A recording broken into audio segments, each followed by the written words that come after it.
बहरहाल हम लोग की मांग रही थी कि जब तक विशेष राज्य के दर्जे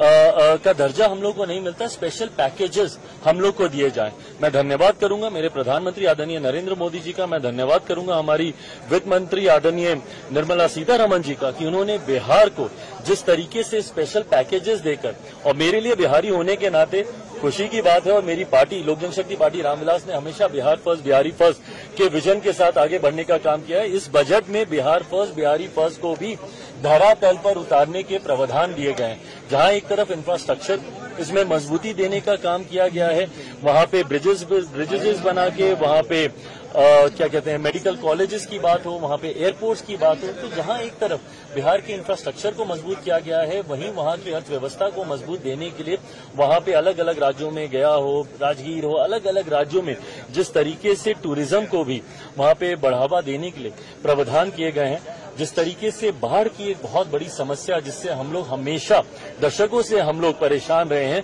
उसके भी समाधान का जिक्र इस बजट में किया गया है। तो मैं मानता हूं बिहारियों के लिए ये बहुत खुशी की बात है और पूरी बिहार की जनता प्रधानमंत्री जी का धन्यवाद करेगी। बट ओवरऑल भी अगर इस बजट को देखा जाए तो पूरी तरीके से समावेशी बजट है। पिछले 10 सालों में भारत की अर्थव्यवस्था, एक मजबूत अर्थव्यवस्था का लाभ हमारे समाज के हर वर्ग को मिले, युवाओं को मिले, महिलाओं को मिले, किसानों को मिले, मध्य वर्ग के लोगों को मिले, इस बात का ध्यान भी इस बजट में रखा गया है। मैं मानता हूं कि एक बजट, ऐसा बजट जो युवाओं से जुड़ी सबसे बड़ी समस्या बेरोजगारी का भी जिक्र करता है। एमएसएमई सेक्टर को जिस तरीके से मजबूती देने की बात की गई है, इसमें एमएसएमई सेक्टर एक रीढ़ की हड्डी है हमारे देश की अर्थव्यवस्था को लेकर। तो मैं मानता हूं कि विकसित भारत के निर्माण में ये एक मजबूत नींव की तरह इस बजट को देखा जा सकता है। आप कह रहे हैं समावेशी बजट है, सारे सांसद जो निकले विपक्ष के वो तो कह रहे हैं आंध्रा बिहार का बजट है, ये सरकार बचाने वाला बजट है। इन लोगों को अगर अपने राज्य में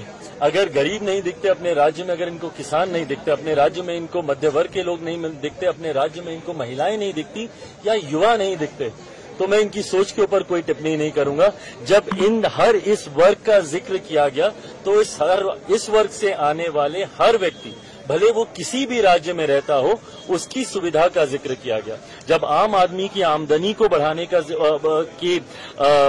बचाव को, जो वो बचत करता है, उसको बढ़ाने का जिक्र किया, तो ये हर राज्य के व्यक्ति का जिक्र किया गया। पर अगर इसमें उनको उनके राज्य का जिक्र नहीं दिखता तो ये उनकी सोच हो सकती है।